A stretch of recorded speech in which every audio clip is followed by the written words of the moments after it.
சஷ்டி கவசத்துல ஒரு வரி வருது, ஒரு நாள் 36 கொண்டு. அதாவது கந்த சஷ்டி கவசத்தை ஒரு நாளைக்கு 36 முறை படிக்கணுமா. படிச்சா 7 மணி நேரம் ஆகும். நான் படிச்சிருக்கேன். ஆனா கலியுகத்துல கந்த சஷ்டி கவசத்தை ஒரு நாளைக்கு 36 முறை படிக்கிறதுக்கு நேரம் இருக்காதுன்னு தான் அதுலயே சூட்சுமமாக ரகசியமாக ஒரு விஷயம் சொல்லப்பட்டிருக்கு. முருகனுடைய அருளால் நான் தெரிஞ்சுக்கிட்டேன். அதை நான் உங்களுக்கு சொல்றேன். ரவண பவச ரரரரரரரா ரிவன பவச ரிரிரிரிரிரி, இதுக்கெல்லாம் என்ன அர்த்தம் நான் தேடி தேடி தேடி முருகன் அருளால் தெரிஞ்சுக்கிட்டேன். சரவண பவ முருகனுக்கான மந்திரம். இத 6 முறை சொல்லணும்.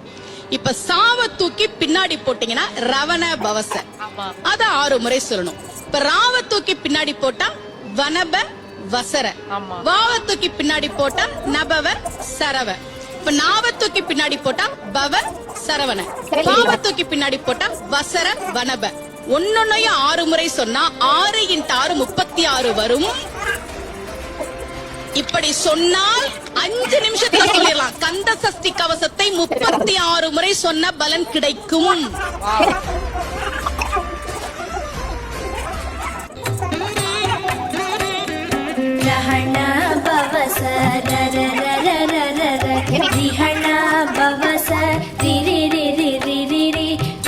பவச